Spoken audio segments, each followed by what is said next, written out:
Hello बच्चों, कैसे हो आप सब लोग बेटा। Good evening to all of you. तो जैसा कि आप सब लोगों को पता है कि रीचेकिंग और रिवैल्यूएशन के लिए बच्चे बहुत ज़्यादा भी परेशान थे। और अभी जैसे कि आप लोग देख ही रहे हो कि जो आंसर शीट्स हैं उनमें कितना ज़्यादा घपले चल रहे हैं, कितना ज़्यादा बच्चे बहुत ज़्यादा इस टाइम पर टेंस हैं। क्योंकि कई बच्चे ऐसे हैं जिन्होंने बहुत अच्छा एग्ज़ाम दिया था, कई बच्चे ऐसे हैं जिनका पेपर बहुत अच्छा हुआ था, still they face lot of problems कि मार्क्स इतने ज़्यादा कम आए हैं, जो उन्होंने एज्यूम किए थे उससे बहुत ज़्यादा कम मार्क्स दिए गए हैं। तो एचबीएससी बोर्ड जो है इस टाइम पर अभी रिवैल्यूएशन रीचेकिंग के जैसे रिजल्ट शुरू हो रखे हैं, आ रहे हैं, और कईयों के आए हैं और कईयों के नहीं आए हैं। और अब तो प्रोसेसिंग में वैसे भी अंडर प्रोसेसिंग दिखा रहा है, तो वो हो सकता है साइट हैवी की वजह से फिर रोक दिया है, तो वो कुछ ना कुछ टाइम में वो अपने आप आ जाएगा। लेकिन अगर यहाँ पर मैं अपनी थिंकिंग रखूँ तो बोर्ड को ये चीज़ें सोचनी चाहिए। आप लोग इतना पैसा ले रहे हो, आप लोग इतना मतलब कि बच्चों से पूरा का पूरा इतनी मेहनत भी करवा रहे हो, एनर्जी भी वेस्ट करवा रहे हो, और स्टिल इतना ज़्यादा प्रॉब्लम होती है, इतना ज़्यादा परेशानी होती है कि बच्चे इतना ज़्यादा फेस करते हैं सिचुएशन को। क्योंकि उनकी जो सिचुएशन है इस टाइम पर, जैसा कि अभी आप लोगों को पता ही है कि रिज़ल्ट तो आ गया है, फिर उसके बाद में कंपार्टमेंट के फॉर्म्स निकले, अभी एसटीपी सीटीपी के फॉर्म्स निकलने हैं और पेपर आप लोगों के होने हैं। जैसे बच्चे पूछते हैं कि मैम हमारी 2 सब्जेक्ट्स में कंपार्टमेंट आई है या 3 में आई है या उससे ज़्यादा में है, तो आप लोगों के एसटीपी के या सीटीपी के फॉर्म्स जो हैं वो निकल रखे हैं या नहीं निकल रखे हैं। वो जो अपडेट होगी वो मैं आप लोगों के साथ शेयर ज़रूर करूँगी जब मुझे जहाँ से अपडेट मिलेगी, ठीक है। बाकी आईटीआई वाले बच्चे भी हैं, वो भी पूछते हैं मैम फॉर्म निकले या नहीं। तो बेटा अभी कोई अपडेट नहीं है, नोटिफिकेशन आ गया है कि जल्द ही फॉर्म्स स्टार्ट हो जाएंगे, एडमिशन स्टार्ट हो जाएंगे आईटीआई में, लेकिन अभी ऐसी कोई अपडेट नहीं है। और सीटीपी और एसटीपी वाले जो हैं वो भी टेंशन ना लें, बस आप लोग अपने पेपर की तैयारी करते रहें, ठीक है। एक चीज़ जो मैंने आप लोगों को बोली थी जब आप लोग का रिज़ल्ट आया था, तो बहुत बच्चों का ये आया था कि मैम हमने पेपर बहुत अच्छा किया था, स्टिल हमारे मार्क्स जो हैं बहुत ही बेकार दिए बोर्ड ने। तो यहाँ पर मैंने आप लोगों से बोला था कि रीचेकिंग या रिवैल्यूएशन जो है वो ज़रूर करवाइएगा। बहुत सारे बच्चों ने वो जो सुनी भी थी और उन्होंने करवाई भी है, और रिज़ल्ट ऑब्वियसली मिलेगा। अगर आप कुछ करके आए हैं, अगर आपने मेहनत करी थी, अगर आपका पेपर ऑब्वियसली अच्छा गया था, तो नो डाउट उसमें फिर आप लोगों को रिज़ल्ट अपने आप देखने के लिए मिल जाएगा। लेकिन कई बच्चे ऐसे हैं जिन्होंने वो चीज़ें नहीं करी, तो फिर आप लोगों को तो ऑब्वियसली पेपर ही देना पड़ेगा in the end of year. ये सितंबर अक्टूबर में आई थिंक एग्ज़ाम हो या फिर मार्च में हो, वो अभी ऐसा कोई इन्फॉर्मेशन नहीं है। लेकिन जो जैसे कि चेयरमैन जी की जो वीडियो थी उसमें भी उन्होंने बोला था कि 3 बार पेपर होंगे, एक जुलाई में होगा, एक सितंबर में होगा एंड देन मार्च में होगा। तो अगर ऐसा कुछ देखा जाए तो अभी आप लोगों के एग्ज़ाम्स जो हैं वो हो जाएंगे अगस्त सितंबर तक। लेकिन ये है कि एडमिशन स्कूल में नहीं मिल रहा है, तो वो बहुत बड़ी दिक्कत है। तो बोर्ड को ये समझना चाहिए कि अगर हम लोग किसी का पेपर चेक कर रहे हैं, क्योंकि आप लोगों ने देखा था कितनी ज़्यादा इन लोगों ने बातें फैलाई थी कि 4 एग्जामिनर चेक कर रहे हैं, 5 चेक कर रहे हैं, और शीट्स जो हैं वो कैमरा लगे हुए हैं, मतलब बहुत कुछ इन लोगों ने बोला था। लेकिन रिज़ल्ट आप लोग देख सकते हो कि किस तरीके से क्या चीज़ें सामने आई हैं। और अब जो पेपर हुआ है कंपार्टमेंट का जैसे कि, तो उसमें भी आप लोग देख सकते हो कि किस तरीके से अभी आंसर शीट बोला गया था कि आंसर शीट मंगवाई है, और जो बच्चों ने आंसर शीट जैसे मंगवाई, तो आप लोगों ने मैंने लास्ट वीडियो में बताया है कि कितने मार्क्स का डिफरेंस वहाँ पर आ रहा है। ऐसे ही अभी रीचेकिंग में भी आएगा, रिवैल्यूएशन में भी आएगा, बहुत सारे बच्चे भी पास होंगे, देखिएगा। क्योंकि ऑब्वियसली अगर आपने पेपर अच्छा किया है तो पास तो होना ही है, पास होने से कोई नहीं रोक सकता अगर मेहनत करके आए हो।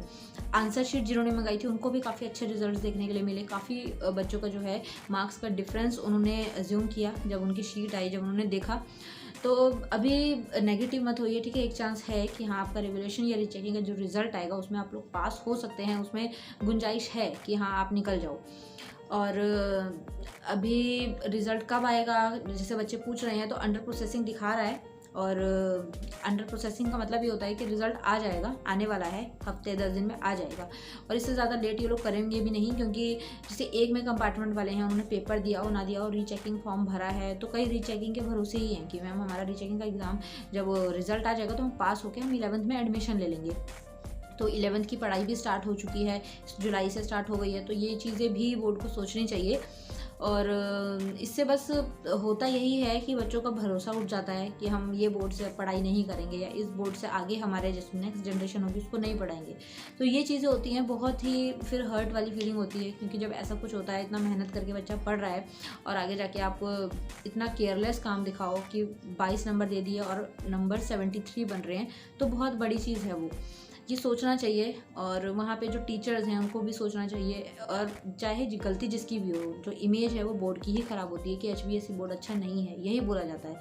तो इसलिए कोशिश बस यही है कि हम लोगों ने तो अपनी तरफ से ट्राई करना है, हम लोगों ने अपनी तरफ से एफर्ट्स तो डालने हैं, जैसे रीचेकिंग भरा है, रिवैल्यूएशन भरा है, कंपार्टमेंट के पेपर दिए हैं दोबारा से, तो भी पॉजिटिव हो जाएगा, पास हो जाओगे आप लोग, टेंशन लेने की ज़रूरत नहीं है। अगर पेपर करके आए थे तो डेफिनेटली पास हो गए, ठीक है। अगर लिख कर आए थे, क्योंकि स्टार्टिंग से मैं ये बोलती आई हूँ कि लिख कर आए हो पेपर तो पास होना ही है, तो परेशान होने की ज़रूरत नहीं है, ठीक है बच्चे। और CTP और STP के कमेंट्स जो अभी ज़्यादा उसमें आ रहे हैं बच्चों के, उसका मैं जवाब दे देती हूँ लास्ट में। जैसे CTP और STP के बच्चे बहुत सारे पूछ रहे हैं कि मैम फॉर्म कब निकलेंगे, तो अभी कोई अपडेट नहीं है। अगस्त लास्ट तक आप लोगों के फॉर्म्स निकल सकते हैं, सितंबर या अक्टूबर में आपका पेपर होगा, ठीक है। जो 2 में कंपार्टमेंट वाले हैं उससे ज़्यादा में हैं। इसके अलावा में एक बार और चांस आप लोगों को मार्च में भी मिलता है, 2 साल तक आप लोगों को चांसेस मिलते हैं, 5 या 6 चांस मिलते हैं आप लोगों को, आप दोबारा पेपर दे सकते हो। जैसे अभी किसी का पेपर है या दो पेपर अभी अगस्त सितंबर में दोगे, बाई चांस उसमें फेल हो जाते हो तो आप मार्च में भी उस पेपर को दोबारा दे सकते हो। So you have so many chances, ठीक है। और इसके अलावा में बच्चों का एक कॉमनली डाउट ये आ रहा है कि मैम हमारा क्वालिफाइड दिखा रहा है और हम अगर पेपर देते हैं और उस पेपर में हम फेल हो जाते हैं तो वो क्वालिफाइड हटेगा, तो नहीं, ऐसा कुछ नहीं होगा, आपका क्वालिफाइड एज इट इज़ रहेगा। बस ये अगर आपका पेपर वो निकल जाता है तो उसमें जो डैश होता है उसकी जगह पे आपके मार्क्स शो होंगे, ठीक है। वो क्वालिफाइड तो रहेगा ही और ऑटोमेटिकली आप पास तो हो ही जाओगे। लेकिन बाई चांस अगर आप फेल हो जाते हो अगेन, तो फिर उसके बाद भी वो क्वालिफाइड एज इट इज़ रहेगा, आपको उसी जो एडिशनल सब्जेक्ट है उसी का पेपर देना है, ठीक है। ये चीज़ थी एक बच्चों की कॉमनली सा डाउट था बच्चों का, तो इसलिए मैंने सोचा क्लियर कर दूँ। बाकी 2 सब्जेक्ट में, 3 सब्जेक्ट में, 4 सब्जेक्ट में, जितने भी हैं, अभी आप 11th तो कर नहीं रहे हो, तो 11th के टाइम पर आप जो चीज़ अच्छे से कर सकते हो उस चीज़ पर टाइम अपना एडजस्ट कीजिए, टाइम वेस्ट मत कीजिए। 1 ईयर बहुत बड़ा टाइम पीरियड होता है, तो यूज़ दैट टाइम, ओके। और इसके अलावा में और बच्चों के बहुत डाउट जो कॉमनली थे वो मैंने बता दिए। Still if you have any doubt so you can do comment. Telegram group पर आई थिंक आप सब लोग हो ही, if you are not there so आप ज्वाइन कर सकते हो। डिस्क्रिप्शन में आपको टेलीग्राम का लिंक मिल जाएगा और इंस्टा का ग्रुप जो है उसका भी लिंक मिल जाएगा। सारी चीज़ें आप लोगों को डिस्क्रिप्शन में मिल जाएंगी, ठीक है। और एक चीज़ और, जो बच्चे कंपार्टमेंट के पेपर की तैयारी कर रहे हैं, हिंदी, इंग्लिश, 10th हो चाहे 12th हो, कोई भी सब्जेक्ट की, तो आपको एक एजुकेशनल अपडेट्स के नाम से प्लेलिस्ट मिलेगी मेरे चैनल पर। आप वहाँ पर जाकर आपको थोड़ा सा स्क्रॉलिंग करना पड़ेगा, हार्डली आपको 20-30 सेकंड लगेंगे, नीचे स्क्रॉलिंग करनी पड़ेगी थोड़ी। तो वहाँ पर आपको सारे सब्जेक्ट्स की जो इंपॉर्टेंट क्वेश्चन हैं, इंपॉर्टेंट चैप्टर्स हैं, इंपॉर्टेंट पॉइंट्स हैं, वो हर सब्जेक्ट की मैंने वीडियो बनाई थी जब आप लोगों के एग्जाम्स हो रहे थे, तो वहाँ पर आप लोगों को काफ़ी हेल्प मिलेगी। तो उसको ध्यान दीजिएगा और उसको करने की कोशिश कीजिएगा, ओके। तो मिलते हैं जल्द ही नेक्स्ट वीडियो में। Thank you so much, bye bye.